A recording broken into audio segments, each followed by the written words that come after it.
What's up, everybody? Welcome back to another episode of the After Run Bourbon Club, brought to you by Castle on the Hill Productions. Y'all, today at the Bourbon Table, we have another incredible athlete. She started running in junior high to train for field hockey, but quickly fell in love with the sport of running. She overcame a lot of obstacles early in her running career, but would go on to become the 2013 Foot Locker Cross Country National Champion. She would go on to win 2 more national championships in indoor track, broke the national high school record for the indoor 5,000, and won 3 Pennsylvania state titles. In her college career at Penn State, she would become a 2-time All-American and set the school record for the 3,000 meter and 5,000 meters. After college, her focus and dedication would lead her to become a 2-time Marine Corps Marathon champion, where she currently holds the women's course record. And at the end of 2025, she became an Olympic Marathon Trials qualifier. Ladies and gentlemen, please welcome to the Bourbon Table, the queen of DC running, Tessa Barrett. How you doing? Good, I'm doing well. Welcome. Thank you for having me. Thank you for being here. We have been trying to get you on the show. For a while. We've had some scheduling issues, both of us back and forth. Back and forth. Yeah, but I'm glad that we were finally able to make it happen. We made it. We made it happen. Well, welcome to the show.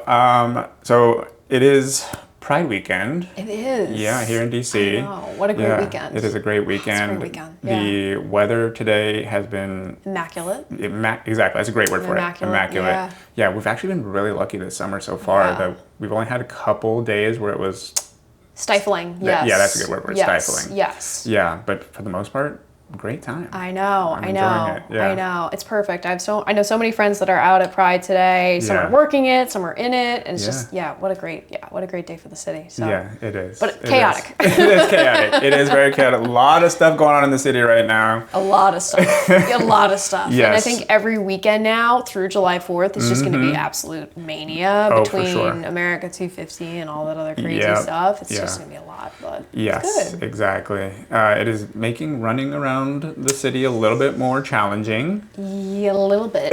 Even though I'm pleasantly surprised now when you run around the mall, because I don't know if you ran around the mall a couple weeks ago when they had like the giant fences up. Yes. They're still kind of there for World Cup, but it's not as bad as it was. Okay. Like 3 to 4 weeks ago, it was running around the mall was almost impossible. Right. Because it was just like all this wall. But now I guess it's because of like the World Cup and everything. World Cup, and then they're gonna have the America's Fair celebration coming up. So I think they just fenced off the entire Washington Monument area. So. And then of course they fence off the reflecting pool for the 4th of July because that's where they put the fireworks. Sure. So I've been avoiding peeling. the peeling. The peeling. Yes. So I've been avoiding the mall, exploring some different trails, which is nice. It's been cool. Which ones have you checked out? I've done MBT a lot. Okay, Anacostia Trail. Nice trail. I did a tempo run out there this week.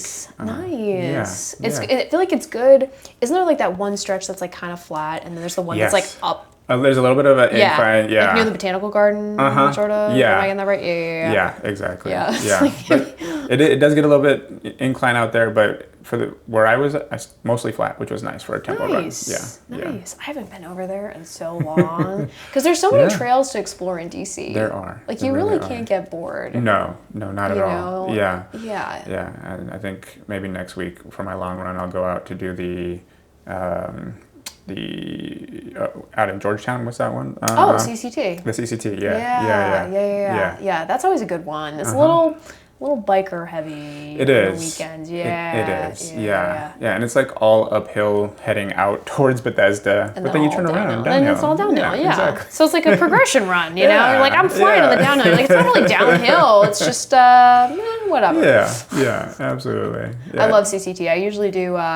I'll go out like the big loop. So the big loop, you can either come back down the CCT or out the CCT and down Rock Creek. Yes, yeah. So that's a solid like 20-mile loop. Oh, nice. But because you just start usually we start at the boathouse in Georgetown, and then either go up Rock Creek or up CCT, and then either way you kind of come back. It's like a whole loop. Yeah. Nice. Yeah. Yeah, it's good. Good one. That's a good note because I have a couple 20 milers later this summer, nice. So I'll probably definitely look into the loop because if you do it up through Rock Creek, you're gonna have a lot of water stops, which is nice because that's always my thinking. It's like, where's the water? Right. Yep. And there's good water stops. Plus, then you get to Bethesda, and if you need to like refill, you're in Bethesda, so you can get like a Target or whatever. Yeah. So. Yeah. For sure. I made that mistake today. I did not realize how hot I was gonna get, and I had no water, and it's like not me crawling up like the hill to get to Admo to get to the CVS, and like the ladies are looking at me like I'm crazy because I'm like, water.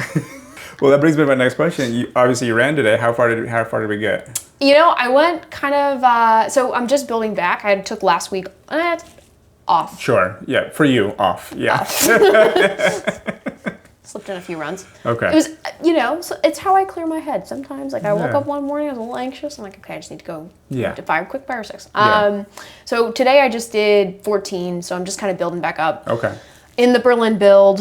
So this was week 1. Okay. So it's very exciting. Yeah. Berlin. I'm super excited. I know. I'm so excited. Yeah, that's a fast course. That's what everybody says. Yeah. And even if it's hot, I'm like, it's got nothing on a DC summer, honestly. Truly nothing. Yeah. I know the reports out of last year, it was super hot. There were bodies strewn along the course. Well, the problem is it starts at 10 in the morning. Yeah. So that's so late. Kind of challenging. But I am super excited because I did start working with McCurdy trained, so I started working with their coaching, and I used James McCurdy as an agent. Oh, nice. So I'm really excited about that because I am in the pro field for Berlin, which is sick because I get bottles, and that's going to make a huge difference because it's just really tough if you're trying to regular person. Yeah. Like as a trying to run fast thing. So I'm super pumped about that. Yeah. Oh yeah. Well, congrats. That's amazing. Yeah, I'm excited. It's kind of nerve-wracking to like go from being like a regular. I don't know. It's like a different. A little more expectations, but I'm excited. It's fun. Nice. Yeah. Awesome. Yeah. Amazing. Well, we are here to try some bourbons today. What is your experience with bourbon? Are you a big bourbon drinker? So whiskey and bourbon, like I've tasted it. Like I've done some tastings, but I'm definitely not a connoisseur. Okay, sure. Like you are, obviously. Yeah. The last time I did a tasting, it was probably 4 years ago now. It was in Georgetown. There's like a really cool little. It's like a Japanese restaurant. It's like a sushi and Japanese place, but it's very bougie. Interesting. Yeah. And I think it's underneath. It's that bridge, like not Key Bridge. It's like underneath there where Grace Street Coffee is. Yeah. Back there. Okay. Back there, but it was like on one of the corners. And, interesting. And it was really like interesting because they have all types of like Japanese whiskey and bourbon. Yeah. Didn't know they did bourbon in Japan. I don't know. Yeah. But it was very like that's the last time that I did it, but it was really interesting. Yeah. And I did get like a little drunk because it was like they were much bigger than this, which I was like good myself. I'm like, oh good, this is because they were not gonna lie, it was like that much whiskey. It was intense. And it was as many as this. So yeah, we're definitely only doing a little tasting. Just a little tasting. Make sure we can walk out of here later. Y'all don't need to see me struggling outside. Even though I'm not a lightweight, even though I'm tiny, don't let the size fool you. Okay. Don't let the size fool you. Well, that's good. That's good to know. All right. Well, shall we get started? Let's do it. Okay. We're going to go from the inside to the outside of the table. Okay. And the first one is Buffalo Trace. This one is a 90 proof bourbon. Cheers. Welcome, and thank you for being here. Thank you for having me. Yeah. The flavor profile for this is vanilla, mint, brown sugar, spice, oak, leather, toffee, and candied fruit. It's smooth. Yeah, right? It's really smooth. Really smooth. A little sweet there on the back end, right? You get that candied fruit kind of. You get the yes, I do get that. Yeah. It's nice. Yeah. I don't get a lot of the like leathery oaky flavors. Sometimes like people will have that experience. Obviously everybody's palate's a little bit different, but no, it's very smooth. Yeah. Very, very smooth. Yeah. And then there's just the tiniest hint of mint for me. Like I don't know if you get that, but it's kind of like this like mentholy mintiness. I can taste the menthol a little bit. Yeah. Like a little I'm like, let me see. Yeah. Give it another shot. Let's see here.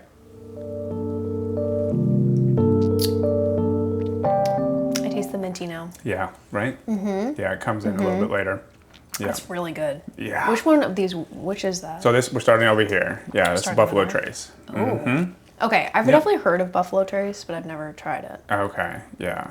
It's one that's pretty readily available. Like Yeah, you can find it at most places. Yeah, exactly. It's not one of those ones that are like impossible to get. Yeah, interesting.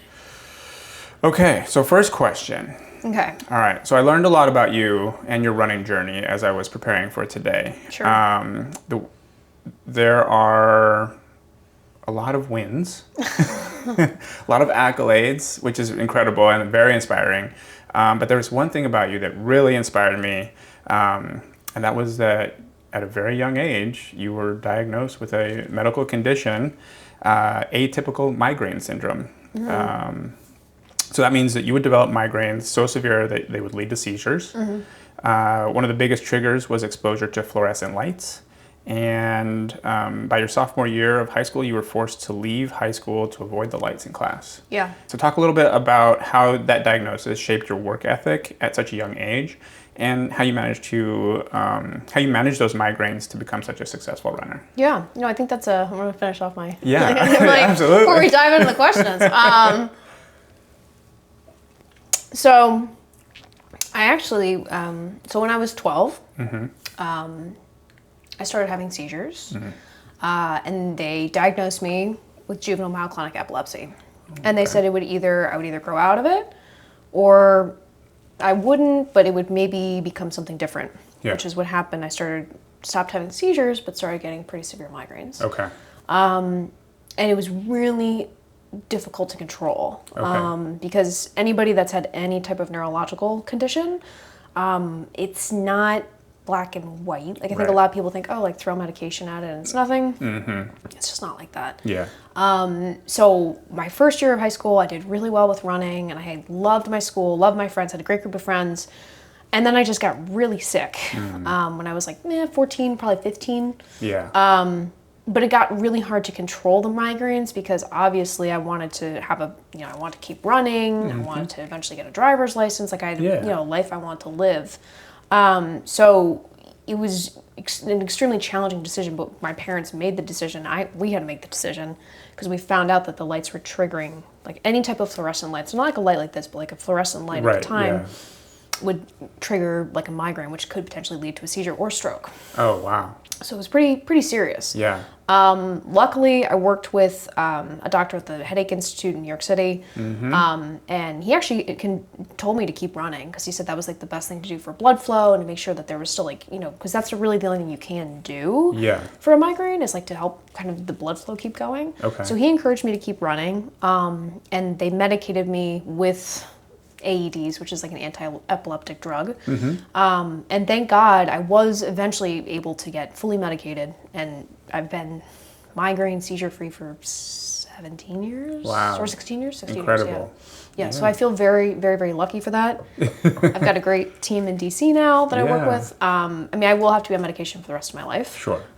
Which was kind of a tough pill to swallow, because I was hopeful by the time I was 30, maybe I could go off them. But I live a very independent lifestyle. I drive, I go out, I can, live well. Right. So I feel very lucky to have that. But I do think going through an experience like that really shaped the person I am, obviously, just because I wasn't expecting, I was a pretty healthy kid. And then as I got towards teenagehood, puberty, I just really developed a lot of these health issues. And genetically, from my mom's side, we have epilepsy on that side. So it wasn't surprising that I developed some neurological issues. Sure.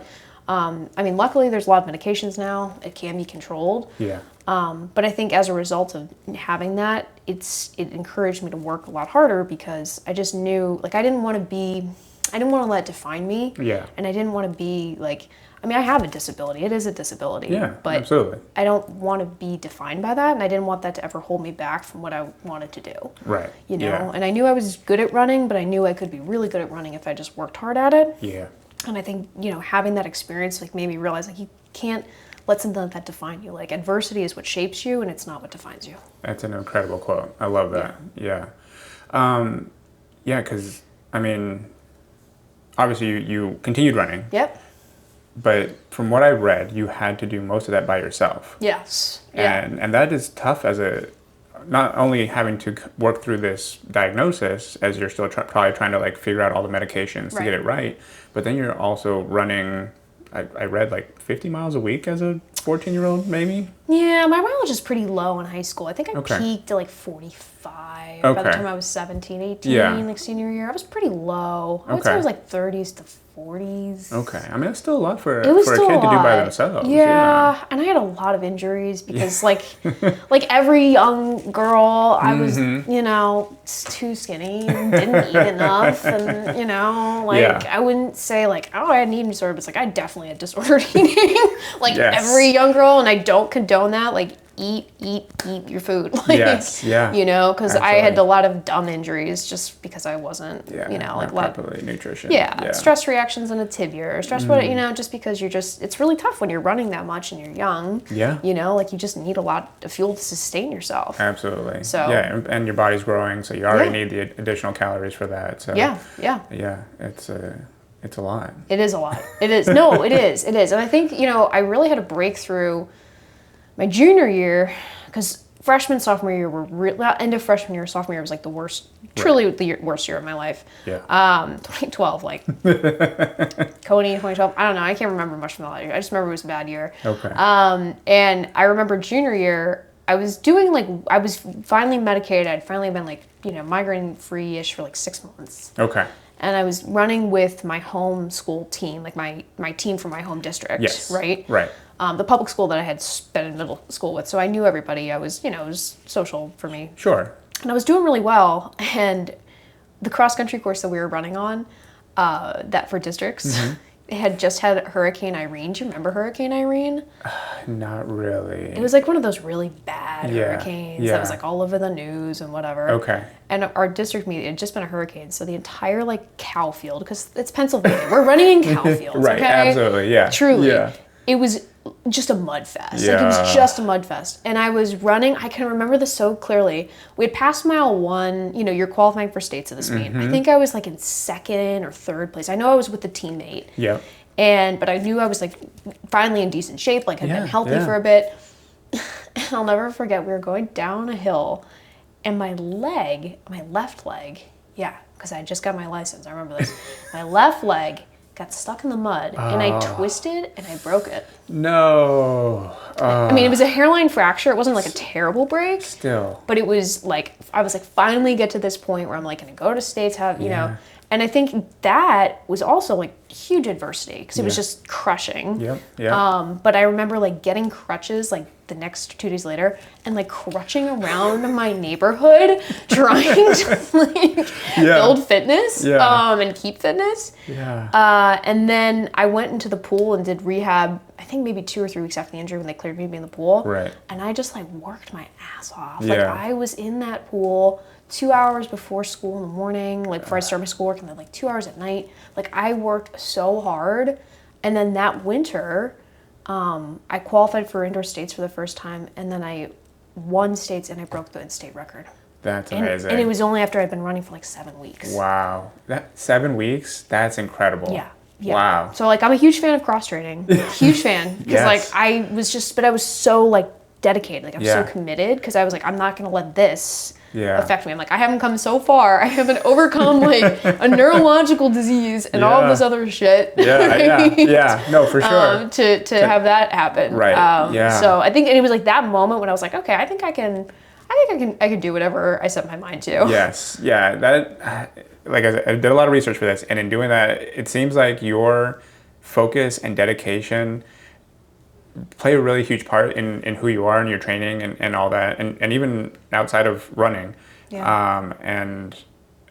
You are very good at everything you put your mind to. It's amazing. It's very inspiring, because I mean, there are times where I struggle Well, we all do. We all do, right? yes. We all do. Like, we're For all sure. human, you know? Yeah, yeah. And I think we all have to have, like, that, like, whatever you need to, like, motivate you. Like, right? Everybody has something that, like, keeps them motivated. Yeah. And there's always days where we're just not, we don't show up 100%. No, for sure. And that's, if Yeah. you showed up at 100% every day, you wouldn't be human, right? I mean, Yeah, no, absolutely. Like, I am also marathon training right now. I'm finishing my 7th week for Nice. Sydney. For Sydney, yeah. And this week has been a rough week for me, which is, you know, for 7 weeks, this is my first 2 bad runs, and it's not.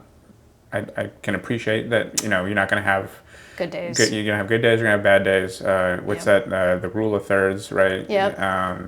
But it is, you know, sometimes it's like, wow, this really sucks. Yeah, it's really annoying when you're having like a good streak and then you have like a couple really rough runs, and it just like kind of tanks your confidence a little bit. It's like, it really is like an ego. It kind of hurts your ego a little bit. You're like, oh man, I'm doing great, like hitting paces, ahead of paces, and all of a sudden I'm like, oh, okay, so we just took a backslide. Exactly. But it'll be fine. It'll be fine. Yeah. I feel like I've heard that from a lot of people too recently. Really? A lot of people have been in a rut. Yeah. Okay. I mean, I think it's just how it goes, you know? I mean, it's Yeah. really tough. Like, just, you know, when you work full time and you have like a life, right? And then you're also trying to do this really incredible things. Like, people, I feel like all of a sudden everyone's like, oh, I'm running a marathon. It's like, running a marathon is like really difficult. It is. You know, like, it's not easy. No. And the training is laborious, to say the least. Yeah. It's time consuming, it's laborious, so it's much exhausting. time. Yeah. Especially if you have a specific time goal too, then that's another thing. Yes, and there's so many variables out of your control, right? Like, you could like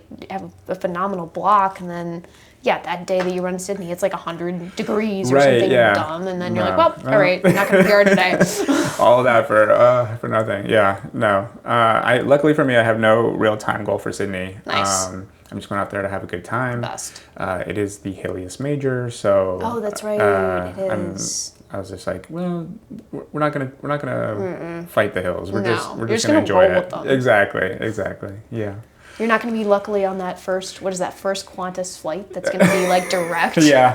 I saw that on the news the other day. I was like, wow, that's sick. But you're missing it by a year. It comes out next fall. It does. No, we're gonna go to LA first and fly out of LA. So, nice. Yeah. It's a long flight. It is a long flight. I'm hopefully gonna get some sleep because we're getting there the Friday before the race. So it's oh wow. It's gonna be a quick turnaround for the. Yeah, just get a lot of, just like pop the Unisoms and the melatonins and whatever you need. Yeah. Luckily we land, it's Friday morning, so I'll just like, if I sleep on the plane, I'll just stay up all day. Okay. And then hopefully maybe go to bed early Friday night, but. Right. And then force my body into Sydney time. And just force it. Yeah, you know? Exactly. Yeah. It's all right. You'll be fine. It's fine. Yeah. Whatever. Exactly. Okay. Well, incredible everything that you've overcome. It's been, reading about it was super inspiring. There's just, I don't know, at me as a 12, 13-year-old, I don't think I could have done what you did. And you know, for you to continue living with it, managing through it, I'm just in awe. Thank you. Yeah. I appreciate you. I mean, yeah, it's incredible. Yeah. For real. Okay. Should we move on to number 2? Let's go for it. Okay, number 2 is the Woodford Reserve Double Oaked. This one is 90.4 proof. I find this one to be very sweet. A lot of that vanilla, a lot of that honey comes through. So I think that I'll be interested for you what you get. The flavor profile for this one is vanilla, honey, chocolate, toasted oak, caramel, spice, hazelnut, and baked fruit. I get that vanilla. Very vanilla. Right. Very sweet. A lot sweeter than the first one. Oh, for sure. Yeah. Very vanilla forward. Absolutely. Very vanilla forward, yes. Yeah. I like that. I actually like that better than the first one. Yeah. The first one's like a little, like wood. Almost like, you get that oakiness to it. The oakiness, yes. Yeah. This one's like a little more sweet.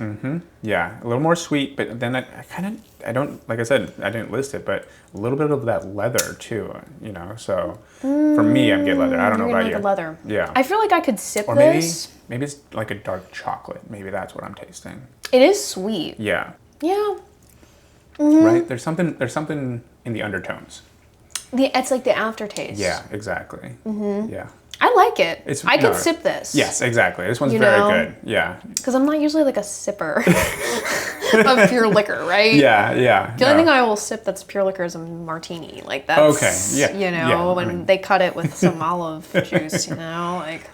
Yeah. But this I could probably sip with like a little ice cube. Just, it's very nice. Exactly. It's very smooth. Very smooth. Yeah. No, I really enjoy this one. I'm glad you like it. Yeah, I like this one. I mean, the first one was good. I like a little sweeter. Yeah, I have a sweet tooth, so definitely lean more towards the sweeter flavors. Yes. Yeah, absolutely. I like it. All right. Okay, you can keep drinking. I'm going to ask you your second question. Sure. So you spent a lot of time training. You sometimes log 90 miles a week currently when you're training for a big race, right? I'm sure you're building up to that like for up Berlin. To 100. Up to 100. I did like 100 last build. Yeah. But running is not your full-time job. No, it is not. You are a full-time financial advisor at Merrill Lynch. Yep. And that requires you to work 50, 60-hour weeks. So how are you balancing working such a demanding schedule and also running all the miles that you need to train to compete at such a high level? No, it is a lot. I think at this point, like I used running in the beginning of my career just purely for stress release. I can imagine, because it's stressful. Yeah. So if I didn't run in the morning before work, I was like, oh God, I'm just going to lose my mind. Yeah. Because it's very male dominant. So it's also like an industry where, I want more women to get into the industry. Sure. I think it's a great job. Yeah. Because I love working with people. And I love that element of like being with people, explaining very complex solutions. Sure. Like I'm a problem solver, so I love when it's something complicated and you get to like work with people. And at the end of the day, like it ends up being a better solution than when they came in the door. Okay. So I love what I do. And it is a lot of work, but I think at this stage, like this past year I became a vice president there. Nice. I have a little more like autonomy over my schedule. Love that for you. So I do work a lot, but it's like I don't usually get into the office till like 9:30, where it used to be I had to be there like 8, just be there kind of grinding away. Right. So I have a little more flexibility. I'm able to work from home a little bit more. Nice. Or a lot of times I'll switch offices. My home office is in Reston, which is that's a trek. Little bit of a hike. Yeah, it's a little bit of a hike. But I love that office. I love the people there. They've been very, very, very good to me there. So it's a good office. But occasionally I'll mix it up and I'll just go into Alexandria, the DC office or something, so I don't have to commute that far. Nice, that's helpful. Usually I'll go home. Like sometimes I'm able to if I don't have afternoon meetings, I can go home, work from home for a little bit, go for a double, come back. Okay, yeah. Work a little more and go to bed. I mean, my weekdays are like very, even though it gets tough when there's like a work event and all of a sudden it's, well, where are we going to squeeze that double in, right? Right, yeah. Yes. Yeah, absolutely. You end up just kind of juggling like a million and one things. Like I've shown up to many an event just like in the Uber, like throwing makeup on, like, just like, just have a little mist going for my double. Like it's a little interesting, but luckily everyone in my work gets it and they think it's super cool, which I think is like, I never expected that. I never thought I'd have that environment at work. No. So to have that and have that kind of, people are like really rooting for me there and like our like C-suite is just rooting for me. Like it's really nice to have that. I think they expect me to come in looking like I probably just finished a run. So. Yeah. Well, that's cool. great that you have that support too. Yeah. Because if you didn't, that would make things a lot harder. A lot harder. Yes. Yeah. No. So very, very good that you have that. And so are you doing doubles frequently? Once I get in the build. Yeah. I'd say like 3 or 4 days a week. Wow. Yeah. Amazing. It's a lot. It is a lot. It is a lot. Yeah. It is a lot. I try. It's interesting, like starting to work with a new coach because we're trying to build out training plans. Okay. And I am very stubborn. And like Mondays are they have to be a down day. Sure. Because as you know, working Mondays, that's like the Monday scaries. Oh, for sure. The email inbox, it's like, oh, the horror, right? The last thing I need to worry about is like waking up at 5 a.m. on a Monday. Like I'm not doing that anymore. Yeah. So I don't usually run. If I don't run on Monday, it's like 50-50. Either I run or I just do like something really easy, like a 5-mile easy run or something, like a shakeout. Sure. And then I really try to like heavily load weekends. Okay. Because it's, the one free 2 days of the week I get. Yeah. So like long run Saturday, and then usually Sunday. Sometimes I'll double on a Sunday. Oh, wow. Yeah. Yeah. So like it's like the bulk of my mileage. I'd say if I'm doing like 90 miles a week, like you're getting like 30 or 40 at least on the weekend. Wow. That's incredible. Yeah. Yeah. Yeah. Oof. It's a lot. It is a lot. I don't think I've ever run as much as you have, even at my peak when I was training for marathons. And the idea of doing doubles like that is... That makes me tired just thinking about it, honestly.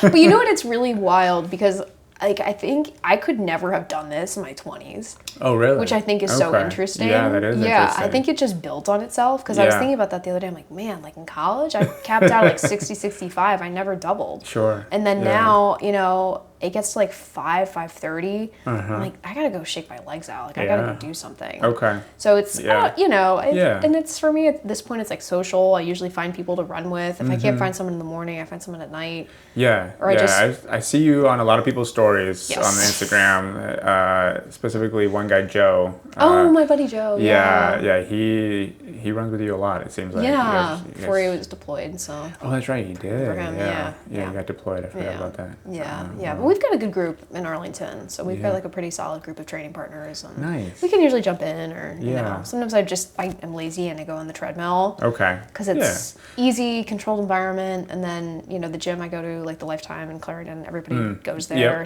also social. You know, there's people to chat with, so it's like not as boring being on a treadmill. Oh, that's good. I was gonna say, do you find it harder to run on a treadmill than being outside? I used to. Yeah. I used to hate the treadmill. Yeah. Like it's just so boring. It's so boring. It is. But now, like if I use it for a specific purpose, like if I'm like doing it for a workout, I actually like it. Okay. Because you can just lock in. Yeah. And you don't need to worry about like pacing. That's true. You know. That's true. Yeah. And also, like if you're just dying and they have like Law and Order on TV, you're just gonna like focus on that. Yeah. Like, plot development for that next minute, and then you're like, okay, I'm done. You know. Yeah. Whereas when you're outside, it's really hard to like visualize the finish line when you're like looking straight ahead. Yes. It's easy. Yeah. When I was in the Navy and I would get deployed, I would have to do some like long runs on the treadmill. Sure. Yeah. And you know, you're on a ship and there are no windows anywhere when you're running on the treadmill.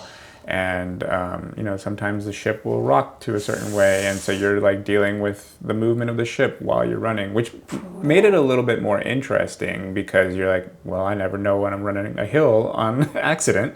Oh, that's wild. Yeah. I never thought about that, but you're right. Yeah. Like if you're out there in the ocean, the boat's going to rock back and forth. Exactly. Yeah. But fortunately, every treadmill had a TV right in front of it. So I could put on a movie and put on the subtitles and just lock in for 2 hours and watch a movie. So, but yeah. That's impressive. That's really impressive to me because like I don't think I could do that. Like I get so seasick as it is. It's like put me on a treadmill and all of a sudden you're like, no. That's impressive. There was a couple times where the boat would rock pretty hard. I'd have to use the handrail to make sure I wasn't falling off the treadmill, but it was a good time. That is wild. Like I can't ever complain about a treadmill run after this. I'm gonna visualize like Los just being on this treadmill that's going sideways. Like that is insane. Yeah. No. Fortunately, most times it was less sideways and more up and down, so you do get that like hill effect, which was nice because then on the down you're like lighter than air. Like it feels like you're just cruising. So, yeah. That's wild. But yeah, it was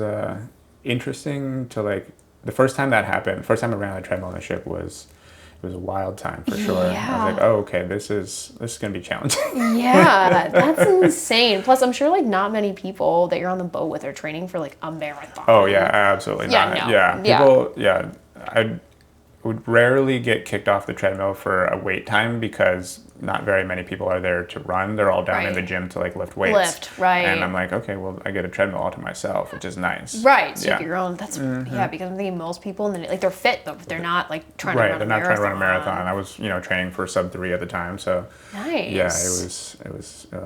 That's so cool. What marathon were you training? Which one? So I think for those I did the Mesa Marathon. Oh yeah, that's a good one. Yeah, that was a good one. That's my PR race. Then Boston a couple of times I had to train on the ship. Yeah, it was. That's wild. That's insane. Yeah. So you're like, I did multiple that's wild. Absolutely. Yeah. That's so cool. Okay, I'm never complaining about the treadmill. None of us are ever complaining about a treadmill because if you can do that's now my motivation. Like the next time I feel sad about a treadmill. At least it's not on a ship. At least it's not on a ship. Jeez, because you couldn't run around the ship. Right? No. Okay, so there would be like one day where they would, because I was on an aircraft carrier. Sure. So they would clear the flight deck and they'd be like, all right, we're going to have an open workout day on the flight deck. So if you want to run, you could run around the flight deck. And it's like, about a mile all the way around if you do from end to end. Okay. And which is a fun and interesting Strava route when you're seeing your thing going loop-de-loop, which I don't know if you saw, there was like a French sailor. The French sailor. I was just like literally envisioning that. Like, that gave was he like the French form of like the CIA or something too, where like they weren't special forces, so they weren't supposed to be like known location. Exactly. Yeah. That's wild. Yeah. But yeah, for us it was we were closer to the States, so it wasn't as big of a deal. Right. Yeah. Just shows their exact location. Yeah. Which the poor guy, I mean, sometimes my Strava links, like I don't have control over that. No, absolutely. The poor man was just trying to log his workout. He's trying to get his steps in. Like he was not trying to like give away a location. Yeah, exactly. And it is. If you've ever tried to de-link your Strava or your Garmin with the Strava, it's very difficult to do. Yeah. No. So even if you think you've done everything, like it still sometimes picks up the data. It does. I feel for that man. Yeah. Hope he's well. Yeah. But what's crazy is like I don't know how he got the data from his phone. When you're out at sea, you don't have cell service. So like, how did it get uploaded? Unless Wi-Fi. Maybe I guess. Wi-Fi. Because I'm sure there's Wi-Fi on the ship. Not on my ships. Like not on those American ships. Like. No, they were like, we are not going to give away our location when we're out at right, which makes a lot of sense. So we're not going to give you guys Wi-Fi to control, because controlling 5,000 people's cell phones is tough. Difficult to do. Yeah, wow, so just no service out at sea. Maybe it was Starlink. Yeah, maybe. Like dead out of the ocean, he finds like a little bit of got that satellite service. Oh, that's funny. Okay. So 2 down. Okay. So far, the second one's your favorite. Second one's my favorite so far. All right. So we're going to the third one. Okay. This one is Town Branch. It's a maple bourbon stout. It's 94 proof, so we're going up a little bit here. The flavor profile for this one is maple, cocoa, brown sugar, and cherry. I get the cherry. Mm-hmm. Very intense. Mm-hmm. Mm-hmm. Yeah, really notice the difference there. Right, yeah. Mm-hmm. Very smooth. Still smooth. Very smooth. Yeah, but very cherry forward. I don't get a lot of maple like you would expect. Like I don't get any maple. Right, exactly. No. So, but I do get a lot of cherry. Yeah. Interesting. Yeah, it's an interesting flavor. It's not one that I usually get from a bourbon. It's like that very cherry forward. Yeah. No. I feel like this would be good to like make a cocktail that has like a lot of cherry elements to it. It would complement this would be great in a Manhattan. Oh, there you go. Yeah, perfect. Yeah, this would be great in a Manhattan. Yeah. Mm-hmm. Yeah. Oh, that's not a bad idea. Yeah. Might have to make myself a Manhattan later. I was gonna say, my aunt makes a wicked Manhattan. Does she? So now I'm thinking like Christmas gift. Or just gift next time I go, so she makes a Manhattan with it. Yeah, absolutely. Yeah, this is good. I like this a lot. Yeah. I still think the second one's my favorite, but I do like this one. Yeah. No, I'm not a huge cherry fan. Okay. But like I don't dislike this one. I like it, but I would drink this over this one. Absolutely. If I was doing like an actual cocktail. Yeah. No, but I can see this in a cocktail. Yeah, in a cocktail for sure. I'm not I don't also probably wouldn't just pour this one neat. Yeah. No. All right. Question number 3. Okay. So, wins and accolades. I mentioned a few in your intro, but for the last 8 months, you've had a pretty successful string of races. So, Marine Corps Marathon win, course record. Top 10 at CIM and OQT, DC Rock and Roll half win, and most recently a win at the Broad Street 10 mile. So walk me through your race day prep. How do you prepare mentally to really like go to the start line and have that locked in focus and get ready for that kind of like I'm going to win today? Yeah, no, I love that question. Because I feel like I've had this conversation with a lot of people, because it is weird, being in a world where like you can win a lot of races, but then you can also be kind of humbled, right? Yeah, And like in a bigger competitive race, which I don't think is a bad thing at all. I think that's important, because you really want to surround yourself with more competitive people, because it makes you a better athlete. Yeah. But going into any race where, some races I kind of know that I'm not going to be, you're not going to win. Yeah. Right? I mean, if there's like multiple Olympians and I'm not going to win that one. Yeah. But I think I still try to, like, I take the same mindset for those races that I do for the, like, Marine Corps or Broad Street or, DC Half. Like, every race I go into, I just try to be the very best version of myself. Okay. Right? Yeah. So I don't go in with like an expectation of today I have to win, or like I'm better than everybody else, or like this kind of hubris or arrogance or whatever.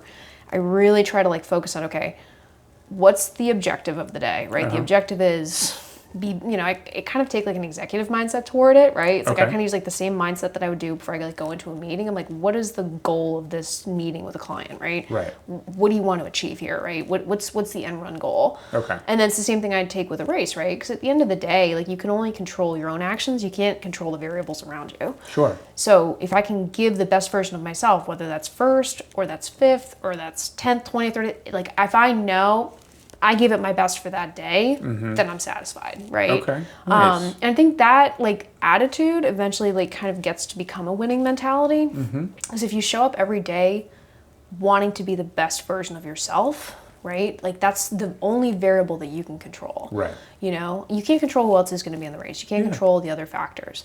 I think it's helpful having the experience of winning before, because you know that it's possible. Yeah. Right? Yeah. Because running is such a mental sport. Like 99% of it is just purely mental, It is. right? It really is. And it's tough. Like when the going gets really tough, like it's hard to stay focused. I mean, I do get like, I am kind of like annoying, like the day before a race, I'm like, just no one talk to me. Like I am very social up to 48 hours versus like I will in Philadelphia, I had a great time. Yeah. I went out to dinner with one of my best friends from childhood. Like we split a bottle of wine. Like I will not live my life. Yeah. Like even though I have a big race on the line. But at the same time, like the day before, like no, I don't want to travel with anybody. Like I don't want to be in a room with somebody else. Like I want to lock in. I want to like just kind of have my little boring day of eating. Yeah. Like where I eat bland foods so that my stomach doesn't get upset. Sure. Because I'm very Irish and don't have a good stomach at all. Like it's got to be very bland. It's like chicken and rice. Yeah. No, that's fair. Maybe Chipotle, but even then it's like we're kind of risking it. Like that's a like, risk. It's a little risky. Chicken's a little spicy, Yeah, right. Yeah, it's bad. Okay. But watch like Law and Order or something really like an old person and just hang out. Yeah. Okay. But that's, I don't know, I think trying to stay calm, Yeah. Like there's, I love Stoicism. Like I love like the Roman philosophers and like Stoics. And I love like the study of philosophy. And like Marcus Aurelius always says, like the closer a man is to a calm mind, the closer he is to strength. Okay. And I love that quote because I think that's so true, right? Yeah. If you have a calm mind, if your mind is calm, he same belief of like you can only control yourself, you can't control the variables around you. Yeah. So if you're with your own thoughts, like your thoughts are what make your life. Yeah. So I really like resonate with that because I think the closer you are to like a calm mind, the more that you can have strength. Yeah. Yeah. Absolutely. That Marcus Aurelius, great pull for the quote. For me, that reminds me of a Jay-Z quote. Oh, I love. And it's the strong move silent, the weak start riots. And that's like what you do, if you're really locked in, you're focused, you're not out here trying to create chaos. Right. You're so focused on your task, your job, whatever you're trying to do to be successful. Right. That you're ignoring all the other people who are just making noise and saying that they're going to do all these things, but never actually doing it. Yeah. Everyone wants to be a beast till they see what beasts do. Exactly. Yeah. It's so true. No, for sure. Like, and I mean, saying I'm impressed by your drive and dedication and your work ethic. I had that same experience when people would be like, oh, I can't believe you know, in the military, Right. I can't believe you run 20 miles on a treadmill. Like, that's insane. Right. And I was like, well, you know, I have a goal, and Right. there's only one way to accomplish that, and that's to do the work. And that's to do the work. Yeah. And it's not rocket science, It's right? not. Like, It's not. It's like, not. There. I mean, obviously, when it comes to training, you have to be purposeful. Yes. Right. Correct. And you can't. And you have to trust the training. You have to try. If you have a coach, trust the coach. Right. And don't do more or less than what you need to do. Right. Like if you do too much, you're going to risk injury. If you don't do enough, you're not going to hit your goal. So if you find that nice middle sweet spot, that's usually when you are successful. When you're successful. Yes. Yeah.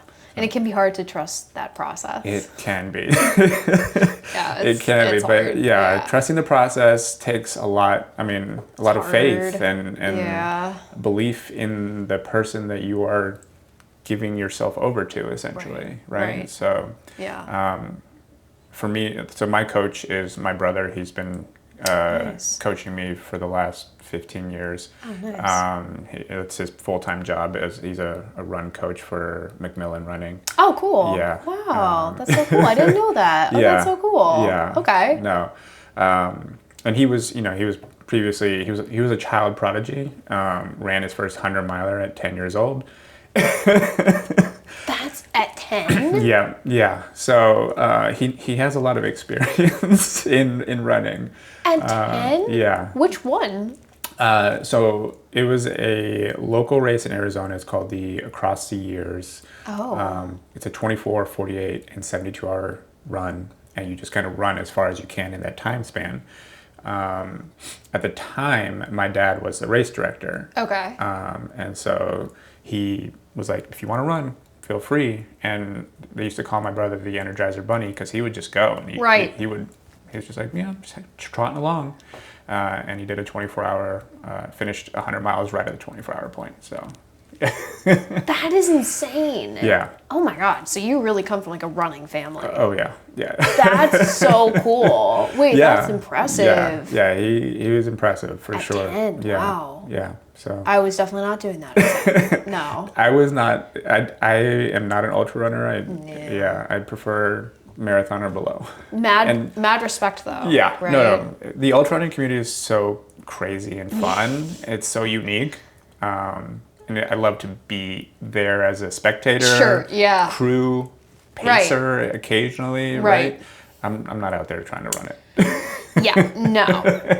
No. They're like I listen to the Getting Chicked podcast. Yes. Right? Yeah. I love those girls. Like they're so funny. They did a podcast earlier this week and they were talking about like the Hogwarts what is it? The Hogwarts I'm blanking on the name. I haven't done Harry Potter forever. What the houses, right? The different all the houses. Yeah. Yes, right. Sure. Yeah. So like the Hufflepuff and Ravenclaw, whatever, and they were trying to like segment like different runner types into them. Yeah. And they said the ultra runners would be like Hufflepuff. For sure. For sure. That is so accurate. They're like it's like like a little granola-y, like a little crunchy, but they're still cool. But they're just in their own little element. Right? Yes. They're very outdoorsy. Very outdoorsy. Yeah. Very outdoorsy. Yeah. I'm my wife and I, we talk about we're outsidesy. Outsidesy. Not outdoorsy. Not outdoorsy. And there's a very big difference. Very big difference. Yeah.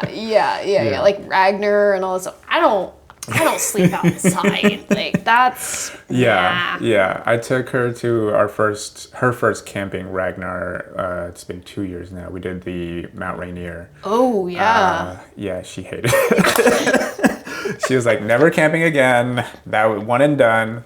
That's valid. Yeah, That's exactly. Valid. I respect that. Yeah. She's like, we can do a Ragnar where you're in the vans. I'll be in the van the whole time, but I will not do another camping one. And I'm like, okay, fair enough. I do not do well with sleep deprivation. Oh yeah. So I would never do that. Funny story. I actually, one of my first managers at Merrill, really great guy, and he was like really into like not ultras per se, but he did like Ragnar and he ran marathons and stuff. And I can remember like one time, it was like one of my first like performance reviews or something, and we were talking about running, and I was just kind of getting back into it like more competitive style. Right. It's probably 4 or 5 years ago. And he goes, yeah, you should do this. Would you ever want to do this Ragnar relay with like me and my team? And I had no idea what he was talking about. I think it was in Kentucky or something. Oh, the Bourbon Chase. Yeah, that maybe. Yeah. Maybe. I can't remember. I'm thinking Kentucky. It could have been Kentucky and Tennessee. Somewhere in that neck of the woods, that part of the country, right? Okay. Yeah. And I was like, no, I'm just starting out my career. Like, there's no way I can take. And I had no idea what it was. Right. Yeah. But then once I realized it, I was like, oh, hell no. Like, I don't camp. Like, no. Like, yeah. Yeah. No. I don't do sleep deprivation, and I definitely don't camp. So. Yeah. But again, mad respect. Like, I love the people that do it, but yeah. not for me. Yeah, no. The last time we did the point to point in the Ragnar with the vans, we did the Bourbon Chase in Kentucky, and luckily we were able to get vans that the back seat laid all the way down into a bed, so people who weren't running could actually sleep and get a decent amount of sleep. Okay, so, yeah, then you can actually like get a decent night. Yeah. Exactly. Or at least a couple hours. A couple hours, for sure. Oof. Yeah. Yeah, no. But no, sleep deprivation is definitely hard. It's just hard. Like I don't bounce like I did when I was, in my 20s. No, I don't bounce absolutely not. Absolutely not. Yeah, no, I can't do that. No. Yeah, it's tough. Because it takes like a week, If you lose like 2 or 3 days of sleep or whatever it is, 40, it's like, oh man, it's gonna take me a week to catch up on this now. It's just rough. Even if I stay out late, past like midnight now, like I just feel it for days. It's rough. It is. That's partially why my run today was so bad. I went to bed after midnight last night, so I woke up. How far did you go this morning? I was supposed to do 12. I did 8. So yeah, it's okay. It's all right. You know what? When you know when to call it. Exactly. Yeah, you'd rather like call it now than like push yourself too hard and then not be. Yeah, I had intended to get up and run earlier, like an hour earlier, and I was like, nope. Need the rest. And then I did the 8, and I was like, it's getting too hot now. I've run out of water. When'd you get out? What time? I didn't start running till like 7:45. So it's still not terrible. I started at 8. It wasn't terrible. Yeah. But it was toasty though. It did get toasty right around 8:30. I was like, okay, that's probably it for me today. Yeah. Where'd you go? MBT? No, so I was running with Northeast Track Club this morning. Oh, nice. So we started at the Good Company Donuts in over by the Capitol. Oh, yeah. And then we ran out to the Anacostia and did kind of a loop to come back up. Oh, nice. Yeah. Yeah, so it was a good time. I need to come back to Saturday runs. You should. I know. Yeah. I really need to. Like, I need to. Yeah, I know. One of these Saturdays when I'm not doing like a long run, I just need to, like when I can just do a regular normal run. Yeah. And not worry about like a workout or something. Oh, for sure. I need to come back because I miss the crew. Yeah, it's a good crew. I mean, a lot of young kids now. So. I bet. Yeah. Well, that's the cycle of life. That's the cycle of life. Yeah. I can remember when like Northeast Track Club was becoming a thing. Right. Yeah. 2020. Yeah. I remember it was like, and I wasn't even really in the area because I was like living with family at the time, like a little bit further out in the suburbs. And I would come in for like a Saturday run. And it was so fun because it was COVID and no one was doing anything. Exactly. It was so fun. Yeah. I was out in San Diego at the time when Northeast Track Club was founded, but I knew the founders. So like when we moved back here, that was the only place I knew that I was going to run. So it's the best. Like Bonks and Matt always did a great job, and it's just and I guess now they've kind of passed the torch. They have, they have stepped away. They have 2 young kids and a demanding work schedule, so they passed the torch to a few new people, and it's been a transition year, but it's been a with a lot of younger kids. There was a lot of younger kids for sure, but they're having a great time. And if they bring the good energy, exactly. And for the most part, that has been my experiences. Yeah. They have a lot of good energy, and a lot of. It's one thing about the newer generation that's coming up. They seem to be a lot more respectful of people and. That's good. Yeah. That's really good. That's really nice good. To see. Yeah. That's good. Yeah. Okay. Yeah. Yeah, I need to come back. You should. I'm making it a pact. Okay. Well, let's move on to bourbon number 4. Okay. This one is Colonel E.H. Taylor, small batch, bottled in bond. And it is 100 proof. Ooh. So the flavor profile for this one is caramel corn, butterscotch, oak, licorice, cherry, orange, and spice. I feel the spice in a good way. Yeah. Mm-hmm. So this one will definitely be a little bit more spicy, a little bit Just give you that burn sensation in the back of your throat. This would be great in a Manhattan. You think so? Absolutely. Okay, Yeah. interesting. All right. But you'd need like a sweeter. I'm forgetting what you put in Manhattan right now, but you would need like a sweeter liquor to kind of balance it out. Yeah. Because it is very spicy. It is this would be spicy. really good in Manhattan. Yeah. Okay, that's good to know. I think I'd actually take this This one one over the town branch. Yeah, the town branch would be nice because it's got the cherry. The cherry, note. right? Yeah. Yeah, Yeah. but- You can make two and Make two. Yeah. See which one you like better. See which direction you. Exactly. Double fist, right? Right? Yeah. Did right. anyone ever die from double fisting? No. Not that I know of. That one would be really good in Manhattan. The town branch, I would say, #1 pick for a Manhattan cocktail. Yeah. And then the Woodford Reserve on ice. Yep. I think the Buffalo Trace was like, it's like the would do. It's like, Yeah. this would be fine in a cocktail. Yes. I wouldn't sip it on its own. Right. Yeah. No, it's definitely Not that I really sit around and sip like bourbon straight. No. Yeah. Well, yeah. No judgment. I'm just, like I gotta cut it with something. Exactly. If we're gonna be outside sipping something, I gotta cut it. Like. Yeah. For me, Buffalo Trace is good like an everyday. Like if you're an everyday drinker or like every other day. You come home from a demanding day at work and you don't have a long run in the evening. Yeah. Or you do, and then you come back from the run and you're like, okay, I need something to fully decompress. Yes. Buffalo Trace, lower proof so you can enjoy it without getting wasted. But But it does help relax the muscles. Exactly. Yeah. Exactly. It really does. Put on some Normatec boots, sip some bourbon. Great day. I think it's fantastic. Like, how do you unwind after a long run? Exactly. Sip a little bourbon, Yes. put the legs up, Normatec's on. Like, Yeah. where's the lie? Not sponsored by Normatec yet. Yeah. Actually, I'm going to go against the grain on that one. I have a pair of Air Relax. Okay. And I've had them for, 12 years. Sure. Those things are clutch. Really? Okay. Look into them. They're like half the cost of a Normatec. It's called Air Relax. Air Relax. And they're medical grade. Oh, interesting. So they're like super, like if you've ever used a Normatec and you've gone the highest setting. Yeah. The highest setting is like the second setting for those. Oh, wow. So if you want to like really get, your legs be like, I love those things. And I've had them for like 10 years, 10 to 12 years, and they're still in great shape. I use them. I don't use them as much as I should. Yeah. Because I'm like laying in bed at night. The last thing I want to do is like zip on these boots and just like sitting there. Yeah. Yeah. But I do, if you're like looking at that or like intrigued or like a sponsorship, Air Relax. No, they're really, really good. Yeah. Okay. Yeah. Then they're cheaper. Okay. Well, that's they were great. I think I bought them back in the day, years ago, for like maybe like $400. Oh, that's not bad at all. No, it wasn't, and they've been a great investment. Yeah. Like I've still used them. For 7-8 years. You're right. Yeah. That's great. Yeah. Absolutely. So if you're interested in reviewing that, I would say check out the Air Relax. Okay. I'll look into that for sure. Okay, so for number 4, we're gonna do a bit of a speed round. Ooh, okay. You don't have to be speedy with your answers. If you have a longer answer, it doesn't have to be like a one word or anything. Okay. But the questions will just be rapid fire as soon as you're done. Cool. Okay. All right, so starting off, what are your favorite running shoes? Oh, that's easy. Sauconys. Sauconys? Yeah, you have a specific model? Okay, so I'm loving the Endorphin Trainer right now because it's got a 1/4-inch plate. Yeah. And the 1/4-inch plate is like just enough to give you like a little bounce in your like everyday stride. Yeah. But they're very cushiony. Nice. They're very, very cushiony. Yeah.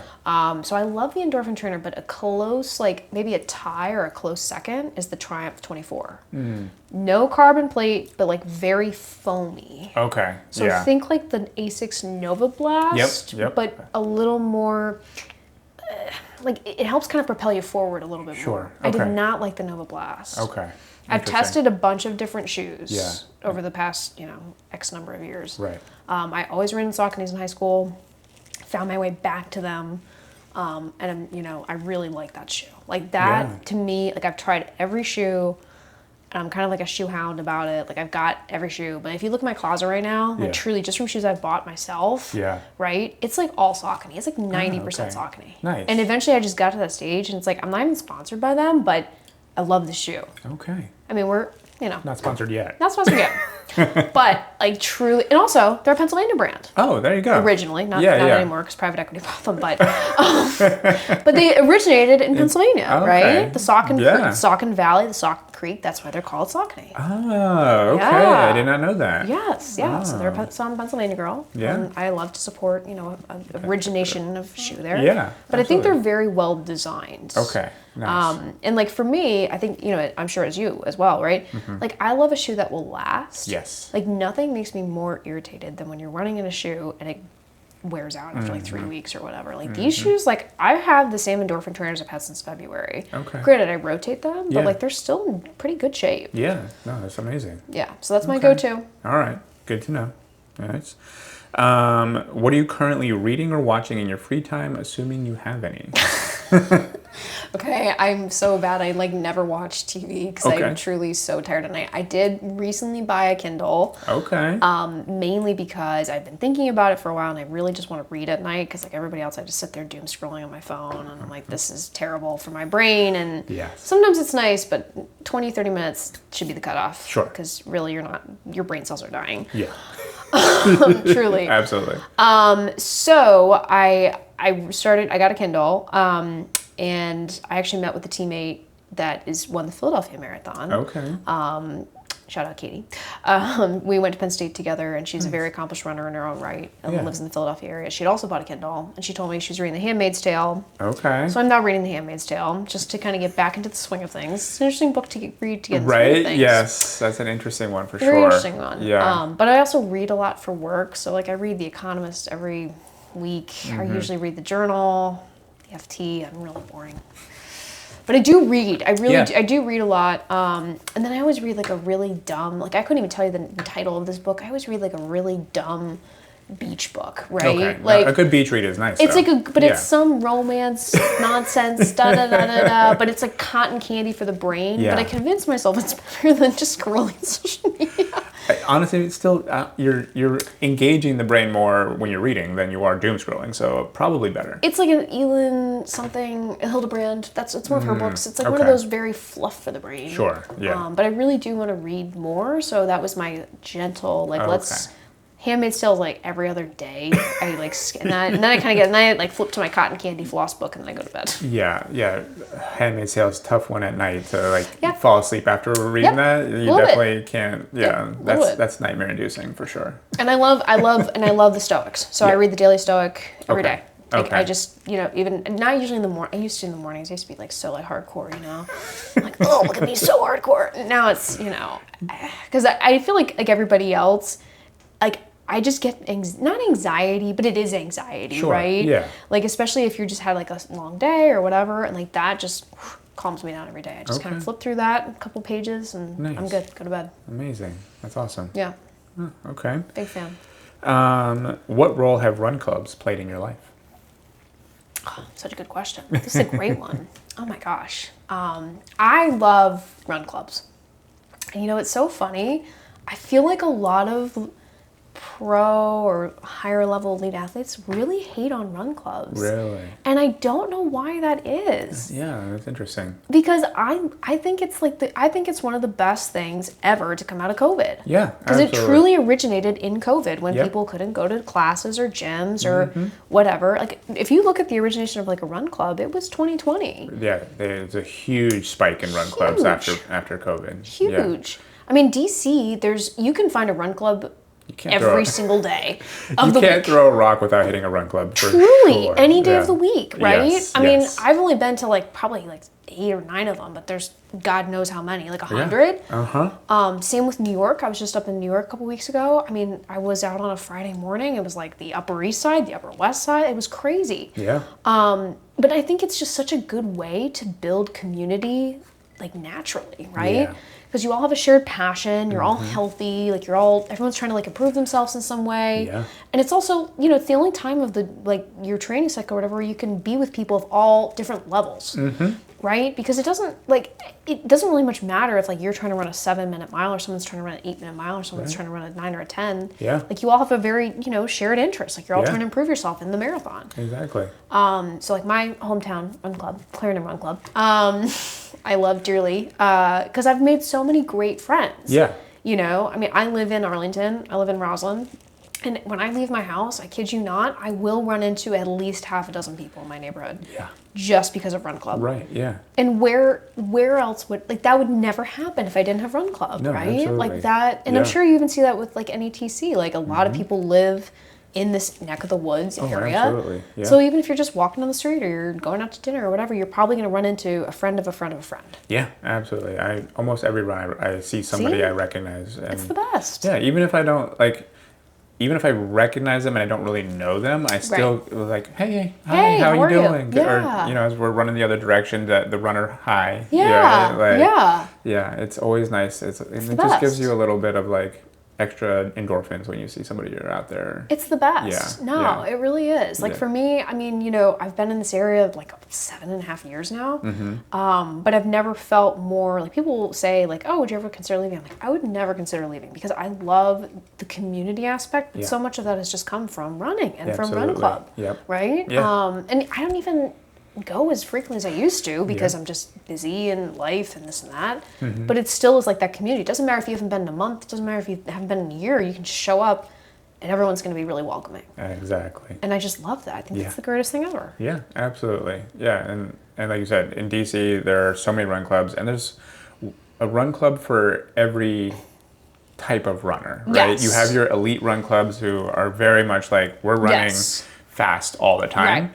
And you have your run clubs where, like, if you're a first-time runner, we're here for you. We're gonna be conversational pace the entire time, Right. And then everything in between. And everything in between. Yeah. And if you want any like different type of vibe, you can just check out a different run club. Sure, absolutely. And you're gonna get a different kind of Yes. vibe, which I also love because Yeah. I feel like that's just the beauty of running. Absolutely. And if you're trying to find, like, if you're, I don't know, people that join areas like they're trying to find new friends. I mean, you do also have to put in the effort. Yeah. I think like I've met a bunch of people in other cities or wherever, and they just are like, oh, I go to Run Club, like I don't know anybody. I'm like, yeah, but you still have to. Effort. Like you have to, you know. I mean, yeah. Don't get me wrong. It can be intimidating. Like if you're a first time going to a run club and there are 100 people and they all fairly know each other well, you're like, am I gonna fit in here? And I'll give a lot of credit to the run clubs here is that almost every one of them are very welcoming. Yes. They bring you into the fold. Yes. They try to get to know you, try to make sure that you can 100% meet people. But you're right. You do have to put yourself out there, which is scary. It is scary. It is scary. But I think in many ways, like post-pandemic and like post like everything being online and people using like social media and other ways to like communicate, I think it really does force like traditional social interaction. Yeah. And I think the Run Club like coordinators do a great job. Like I know Vonks and Matt did a great job.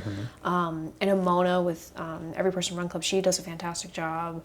Lahaina. Yes, Lahaina does a great job. I mean, Mikey and Rachel with our Run Club do a great job. They all do a really, really good job. Yeah. Mona was the Northeast Track Club, right? She was for a little while. Yeah, she was for a little while, Yeah. But like, I was getting really confused because I was like, Mona, Lahaina. Yeah. Sorry, Lahaina. But they do a great job, right? Yeah. Like, they do a really, really good job. And I'm sure the newer cohort of people with Northeast Track Club are also doing a good job. But it's because also part of that is on the leadership, right? To make sure that people feel included. And, yes. Yeah. Yeah.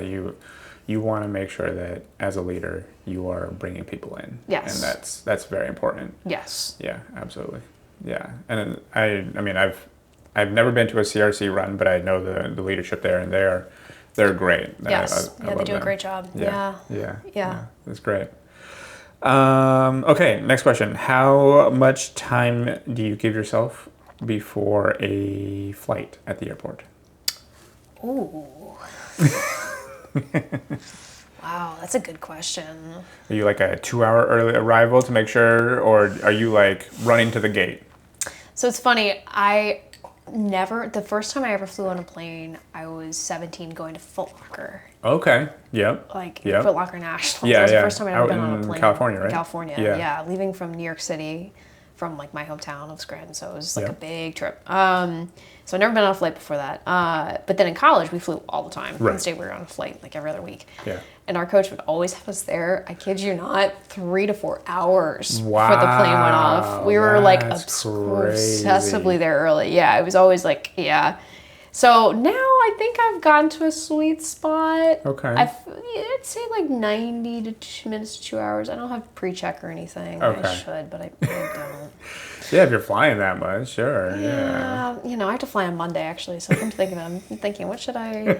I have had some close runs though. I've done like 90 minutes to like 75, and it's always not really ideal. Depends on where you're flying out of. If you're flying out of like Reagan, you'll probably be fine. Sure. Flying out of Dulles, like that's tough. Yeah.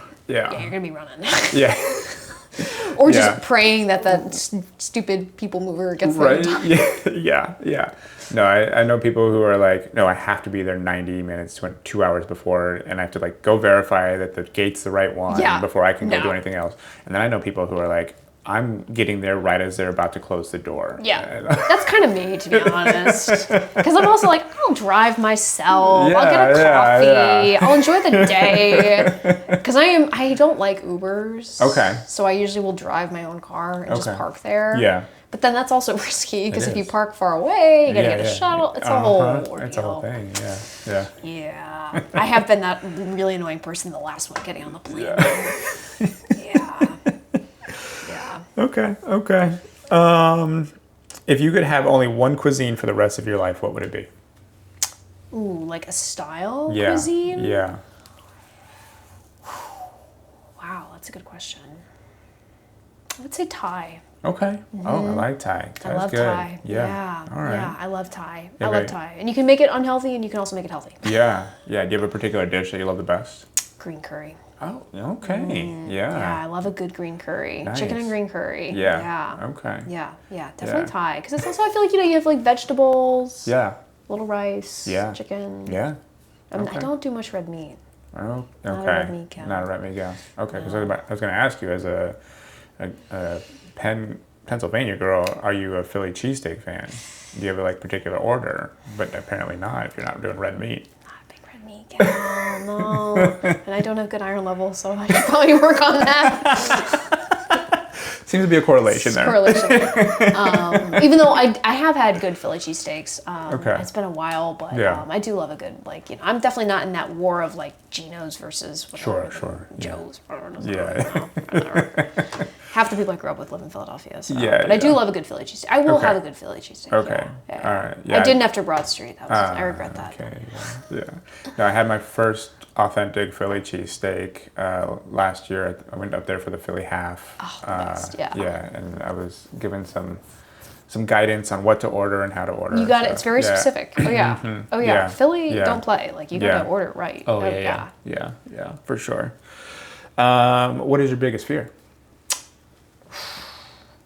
I would say my biggest fear is changed, right? Like in the beginning of my life, or like even in like my like teens to 20s, it was like all about security. Sure. And kind of like figuring out like how to build a life, like what that looked like. Now I would say it's more, I don't want to miss opportunities. Okay. Yeah. And I think life really is, this is also like another philosophical quote, but like the love of your fate, right? Like I think life is, like for me, I like really resonate with that because I think life's all about fate. Okay. And it's all about opportunities and taking advantage of different opportunities. Yeah. So if you get the opportunity to go travel somewhere new, or you get the opportunity to go, meet somebody new, or do something different than you would usually do, or try a different restaurant, or try a different whatever. Yeah. Like really taking advantage of those opportunities. Okay. So I think I fear like not living life to the fullest, right? And not like taking advantage of different opportunities that kind of come along your way. Yeah. Which I feel like is a little different than like my 20s. I would have said, I'm worried about, being successful or having a job or whatever. I think that's kind of changed. But now I'm like, I don't want life to pass by, right? Like I want to be able to like take advantage of like cool opportunities that come along. No. Like bourbon tasting. Yeah, exactly. See? There you go. What would you say is your weirdest habit? Oh, wow. Define weird. What anybody would consider not normal. Or not. Not normal. Yeah. Okay. Let me think. Or not common, I guess, would be a good, more accurate way. Yeah. I mean, this is definitely a weird habit. So I'm like not a cook. Okay. I hate to cook. I will cook, but I'm not. I don't find pleasure in it. Yeah. So a lot of times I'll just make dinner, like a essentially a girl dinner. Yeah, yeah. And I don't sit down to eat it. Like I just stand at my little bar counter and I just eat. I think that's kind of my little weird habit. Okay. I can't tell you the last time I sat down, other than like a dinner, like out to dinner with like friends or family. Yeah. That I sat down to eat dinner. Usually on the phone with a friend or my mom or whomever, and just like eating dinner, standing up. All right. I feel like that's kind of a weird habit. Yeah. Okay. Yeah, I like that. That's not. I mean, it's weird, but it's not crazy. It's not. We're keeping the crazy first. We don't need to reveal all the crazy. Okay. Fair. Let's just keep this. Yeah. That's my weird habit, though. It is weird, though. I don't sit down ever. Yeah. I just, Okay. Do you have any hobbies outside of running? Do I have any hobbies outside of running? Yes. Okay. What's your favorite? I love going to concerts. Okay. Love going to concerts. What's your last concert that you went to? What was the last concert I went to? Last fall we went to Hosier. Nice. I've been a little off my concert game. I forgot that Rufus Du Sol was just here. Yeah, I would have gone to that. Yeah. But now I just didn't. I've been a little behind with my planning of concerts more recently. Yeah. And I was supposed to see Noah Khan, but tickets sold out. Yeah. RIP. Yeah. So I love concerts. Love to travel. Mm-hmm. Doing more travel this year, so I'm excited about that. Okay. And I love hanging out with my friends and just doing fun stuff. You know, I've got a really good group of friends. Yeah. So we like to go out or go to museums or bop around, just do fun stuff. So yeah. Yeah. What's the favorite place you've traveled to? So far, I loved Paris. I loved Paris. I loved France. I loved Versailles. Okay. Yes, very much love that. Yeah. I'm excited this year for Berlin. Yeah, we're doing Berlin, we're doing Munich for Oktoberfest. I was going to say, you going for Oktoberfest? Oktoberfest. Yeah. And then I'm going to do 3 days in Prague, my own. I love that. Yeah. I'm really excited for that. We went to Prague for our honeymoon, so Nice. Yeah. Oh, I'll have to hit you guys up then, because I don't know exactly, but everyone's told me good things. Yeah. And I'm just going to solo go for it. Oh, and that's just amazing. do it. Yeah. I went for a run in the city in the old Prague, old town. It was gorgeous. As someone says. Yeah. Okay, I'm really excited. Yeah. Everybody told me Prague, because I was thinking about Switzerland, but I'm like, Prague's kind of cool. Yeah, we did Dubrovnik. Okay. Vienna, and then Prague. Ooh, okay. Yeah. It was fun. I really want to get into travel more, because I feel like my 20s were just like the grind time. Yeah. And now my 30s, I'm like, Yeah. I want to explore opportunities. Explore opportunities. It goes back to what you were saying. Yeah. And then I'm also going to run the Hawaii Marathon. Oh, okay. In December. Nice. Yeah. You ever been to Hawaii before? I've never been to Hawaii. Yeah, it's going to be so much fun. I know. I'm excited for that too. Yeah. So I'll be in a week in Hawaii, so I'm really excited for that. Yeah. Weirdest thing I've experienced in Hawaii was it starts raining and it's full sunlight out, like no clouds. It just starts raining out of nowhere. It's crazy. Oh, okay. Well, good to know. Yeah. The marathon is at 5 in the morning. So and that doesn't surprise me because it gets real warm there. So humid, right? Humid, warm. You walk into the ocean and it's like you're getting into a spa because the water's warm too. So regardless of year, like regardless of the type of year. I've always gone in the summery time, so sure. I'm not sure what it's like year round, but I feel like it's probably pretty. The range is pretty limited. Range is pretty, yeah. Interesting. Yeah. Okay, good to know. Mm-hmm. Yeah. Okay. Speaking of traveling, what do you look forward most to when you get home from traveling? My bed. So easy. So easy. Yeah. Do you have like a special mattress or anything, or is it just being in the comfort of your own bed? It's just the comfort of my own room, you know. It's like a cave in there. I have no windows. It's truly like my little spider cave, you know. Nice. And my cat, you know. Yeah. That's I come home, my bed, my cat sleeping next to me, you know. It's just, that's cute. Yeah. That's the only thing that I really look forward to. I love that. That's so cute. Very cute.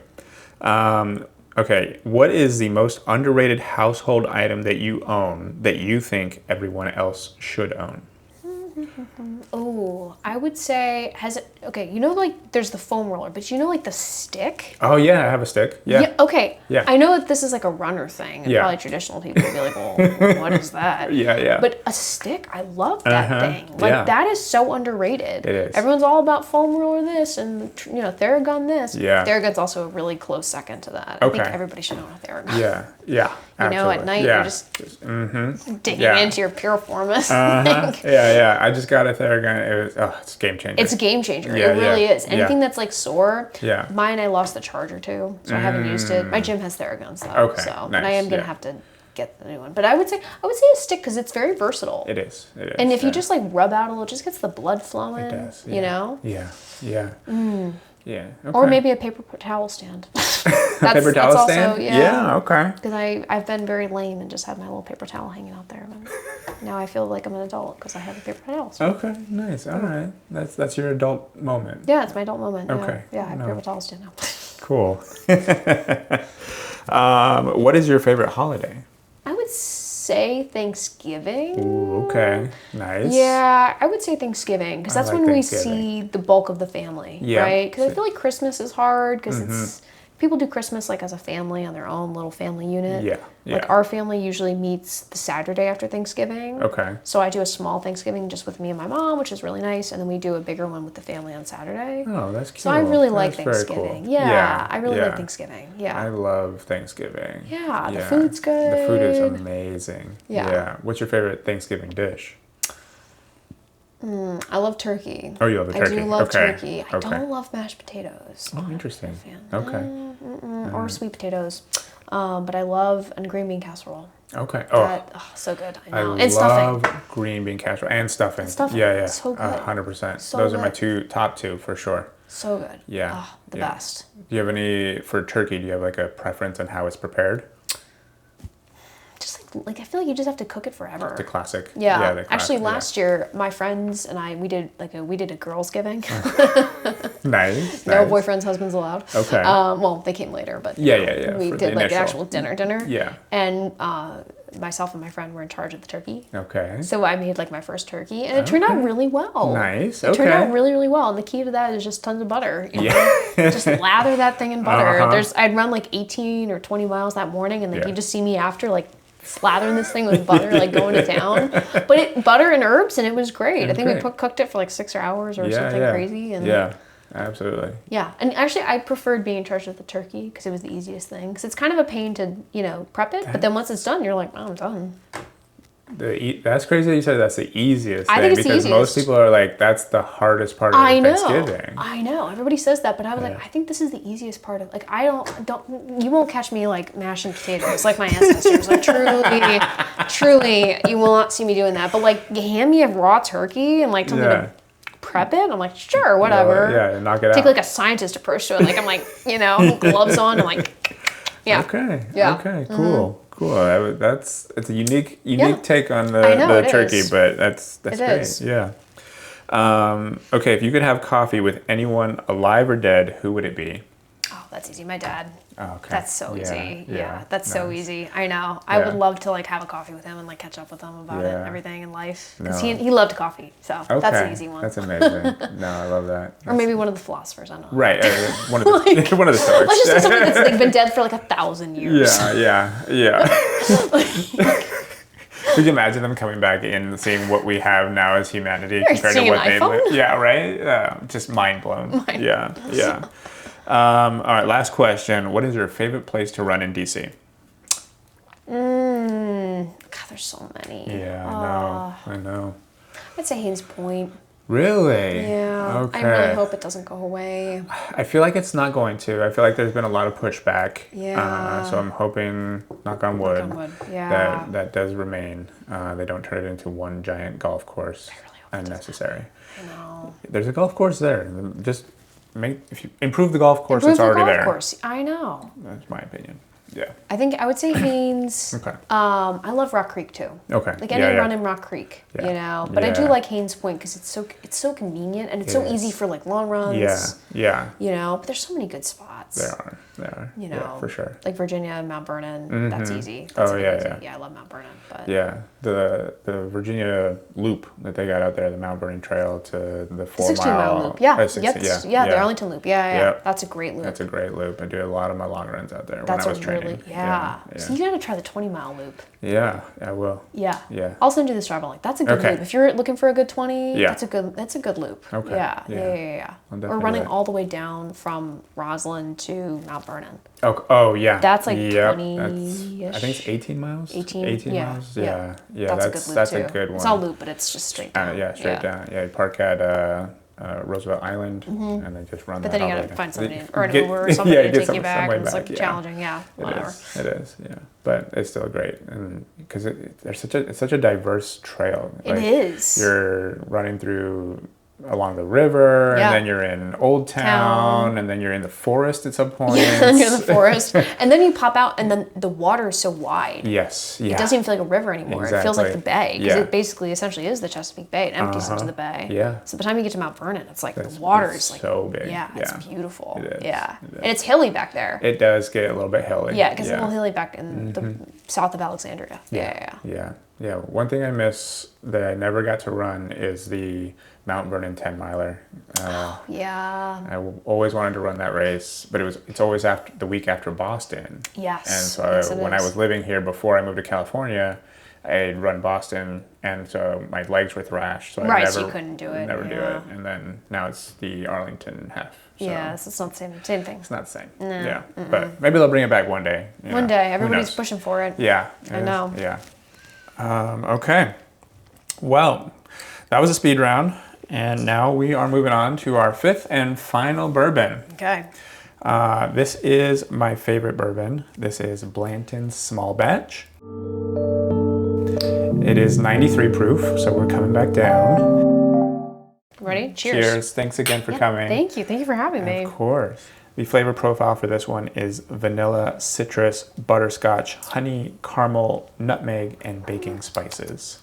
Not as spicy. Right? Yeah. Not as spicy as the other one. Right, No. yeah. The E.H. Taylor's definitely a lot more spicy. Yeah, not as spicy.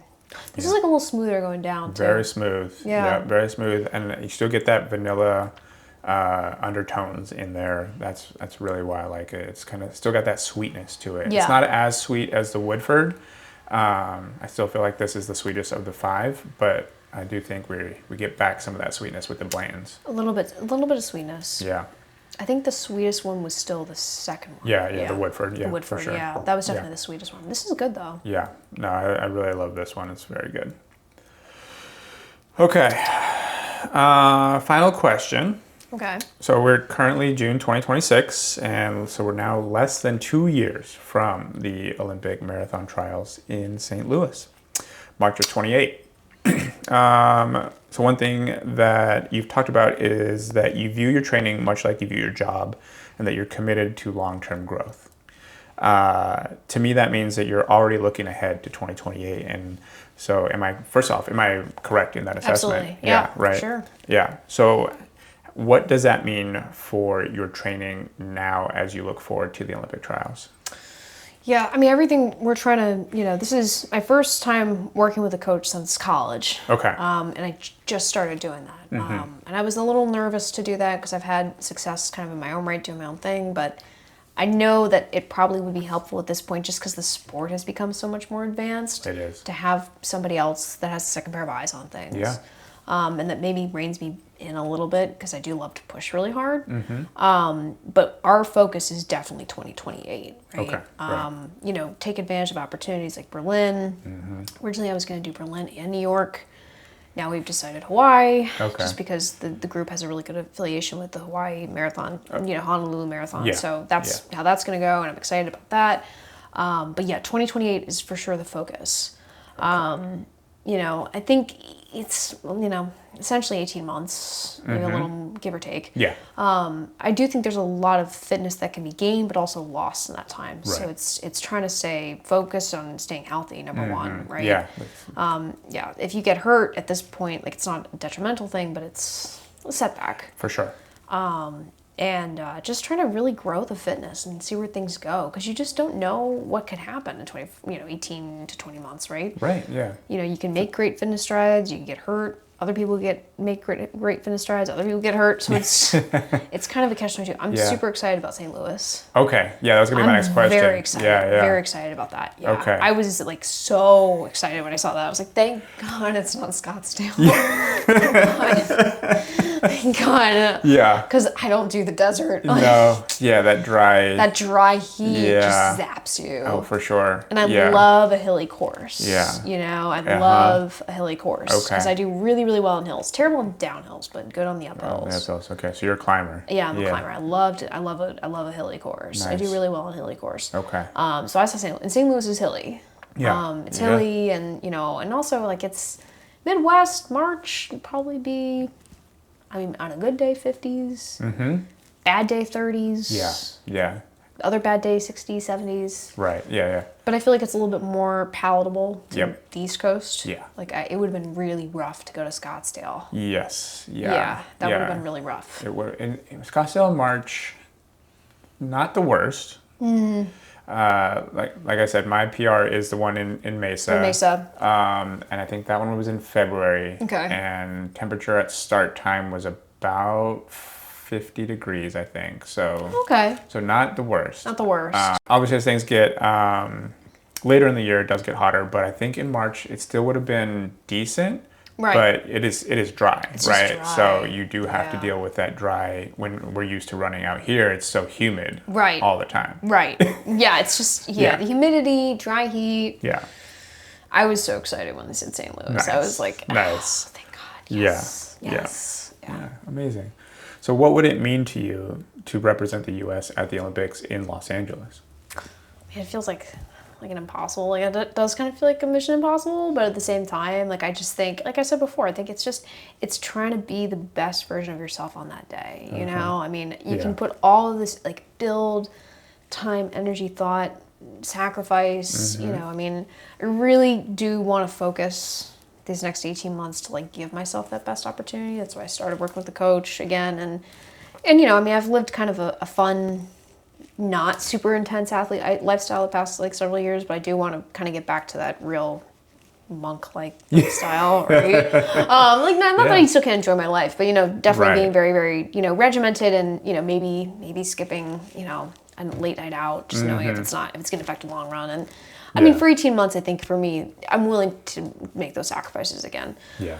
But at the end of the day, again, you can't control outside variables. You know, you can't control other people's training or what they're doing. All you can really control is yourself. Yeah. So I think to have the opportunity to compete in that environment is everything. Yeah. You know, and if I can get out there, and if I can, you know, I mean, obviously, like everybody else, the goal is top 3. Yep. You know. Yep. And I, you know, start every run thinking like, you know, gold, silver, bronze. That's what you got to do. Right. Yeah. That's it. Gold, silver, bronze. Like that's, you know. But I think again, all you can do is just be the very best version of yourself. Yeah. And if you kind of go in with the attitude, like nothing would make me sadder than if I was running that race and say I was like 30th place and I just gave up. Yeah. You know, if it's a great day for me and that was my best result on that day, then that was my best result on that day. You know. Yeah. So, you know, just trying to make as many fitness strides as possible, as then trying to get as scientific with things as I can. Mm-hmm. And then, you know, it would be a dream to represent the U.S., but we'll just see, you know? And if it's not this opportunity, maybe another one will come along after that, so. That's a great mindset. Yeah. No, I love that. Yeah, that's where we're at. That's where we're at. No, that's amazing. Yeah. I mean, I hope you have the best day of your life, and it works out for you, and I wish you all the luck, and you know, like you said, if it's something else, then it's something else, and that would be amazing too, I'm sure. Yeah.